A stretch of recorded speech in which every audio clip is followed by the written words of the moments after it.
하나님께 주는 말씀 열왕기하 8장 1절부터 6절입니다. 구약성경 574쪽입니다.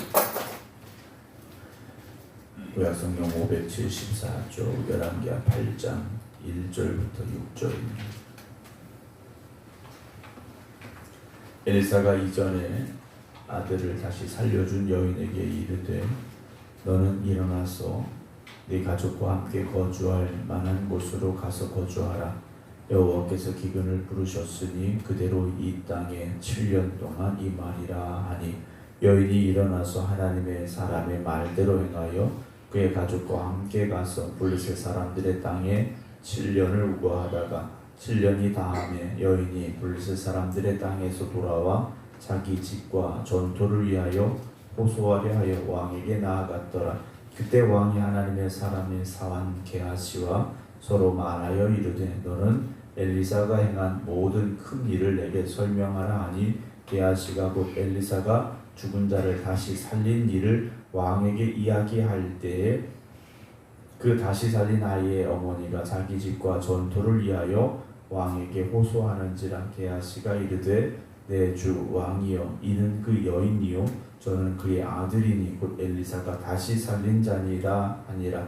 왕이 그 여인에게 물으매 여인이 설명한지라. 왕이 그를 위하여 한 관리를 임명하여 이르되 이 여인에게 속한 모든 것과 이 땅에서 떠날 때부터 이제까지 그의 밭의 소출을 다 돌려주라 하였더라.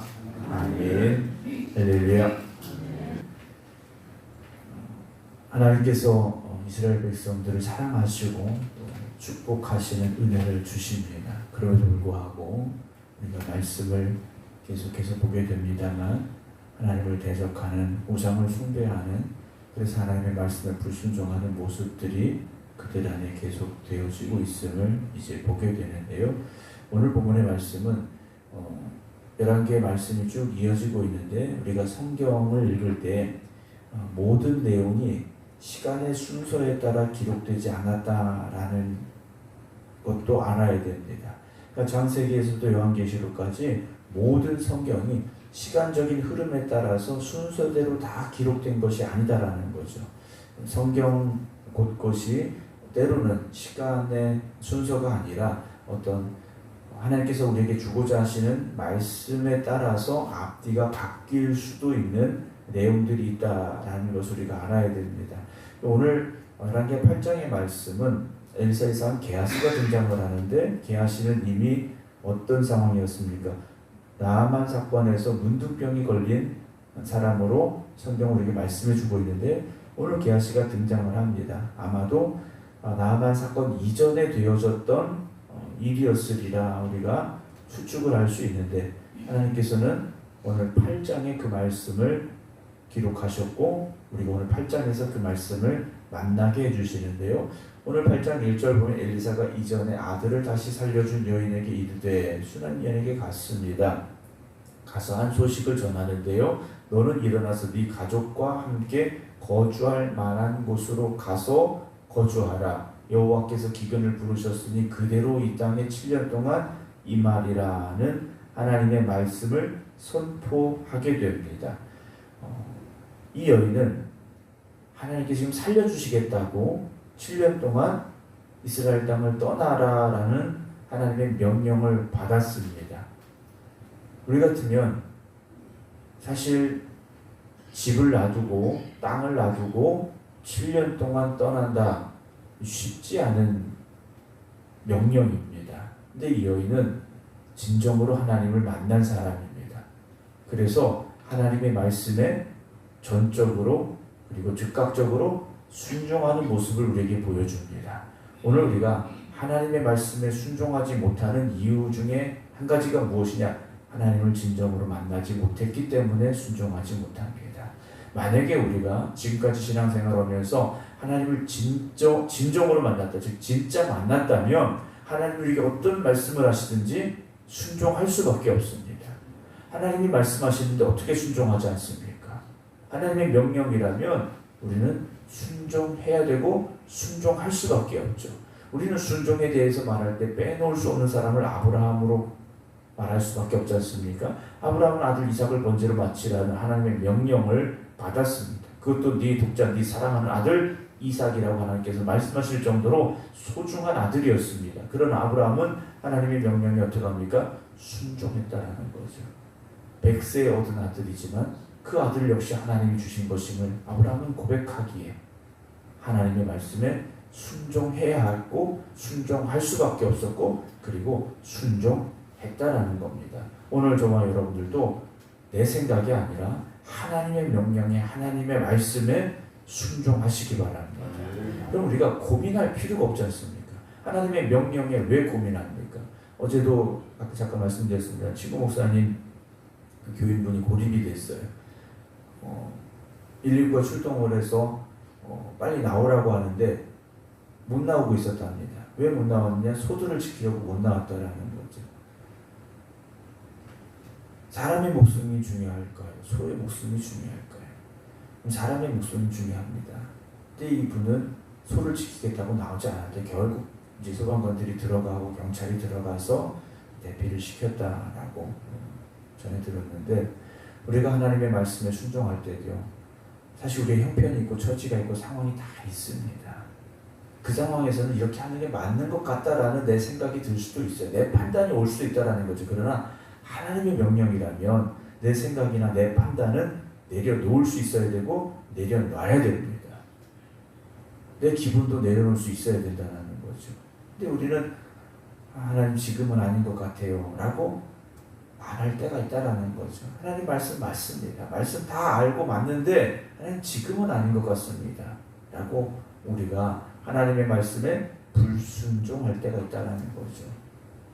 오늘 이 여인은 하나님께서 이 땅에 기근을 부르셨으니까 그것도 7년의 기근입니다. 7년 동안 기근이 올 거니까 살만한 곳으로 가서 거기서 살아라 라는 명령 앞에 어떻게 하느냐? 2절에 여인이 일어나서 하나님의 사람의 말대로 행하여 라고 되어 있습니다. 그 말을 듣고 고민하지 않았습니다. 하나님 말씀하시는데 왜 고민합니까? 하나님 말씀하시니까 아멘하고 일어나야 되는 거죠. 우리가 말씀을 들으면서 아멘한다라는 건 그 말씀을 내가 그대로 믿고 받고 순종하겠습니다라는 고백입니다. 그러니까 아멘한다라는 건 그냥 말씀 들어서 은혜가 되네 아멘 이게 아니라는 거죠. 그 말씀에 내가 전적으로 동의하고 그 말씀을 나에게 주신 말씀으로 인정하고 그리고 내가 그 말씀대로 살겠습니다라는 고백이 있어야 된다는 것이 오늘 이 여인은 하나님의 말씀에 그대로 순종을 합니다.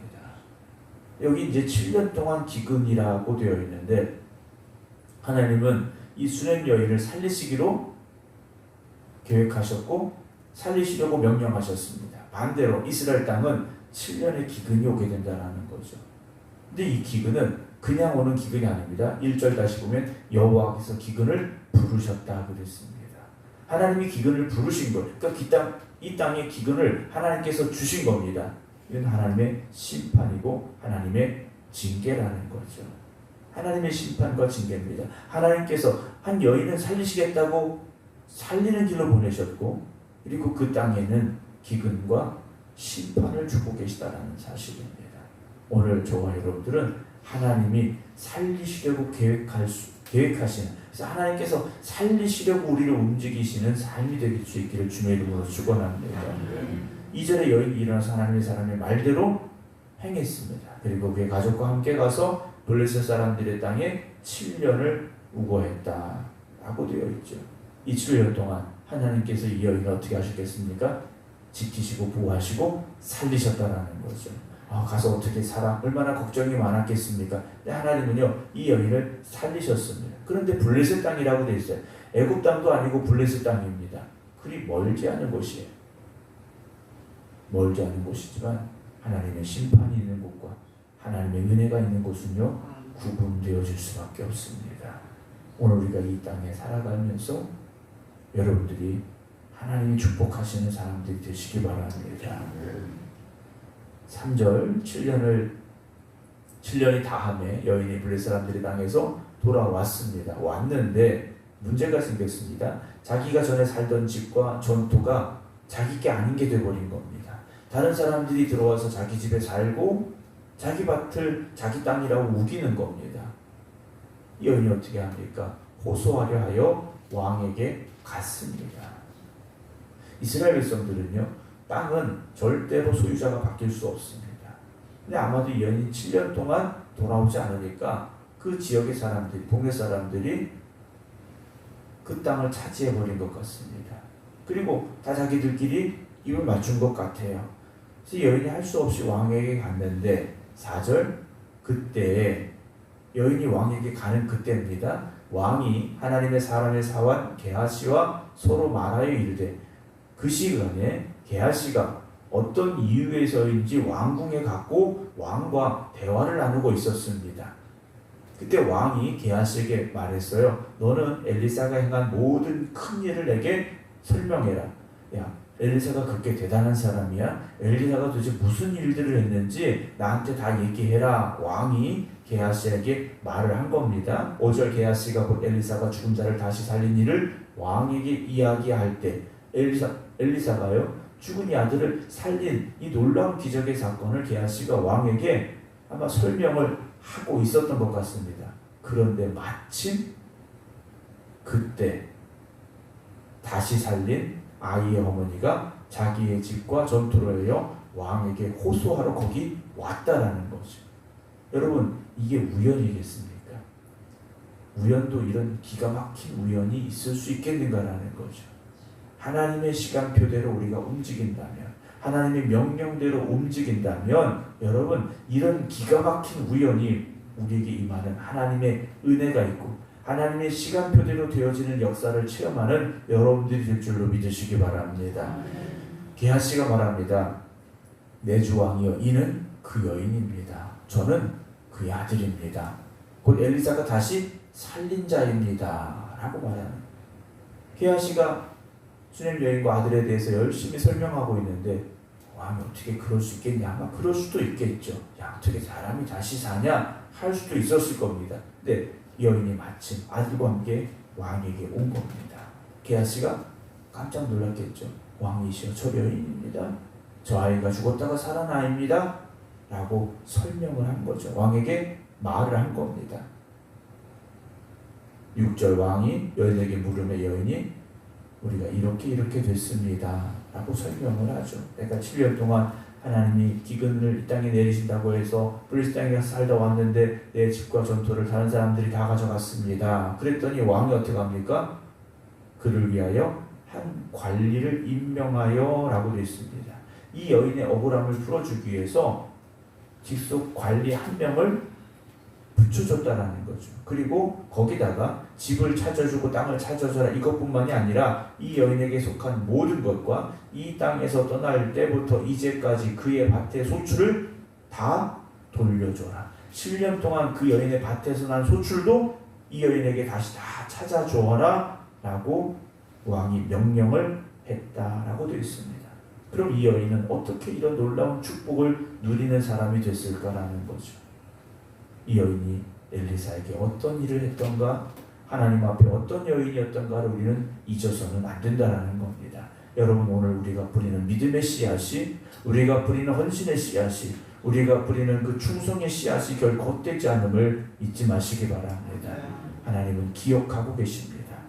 하나님은 분명히 기억하고 계시고 그 씨앗이 싹이 트고 자라서 30배, 60배, 100배의 열매가 맺게 하시는 그날이 있음을 기억하시기 바랍니다. 오늘도 하나님의 예비하심은 분명히 있습니다.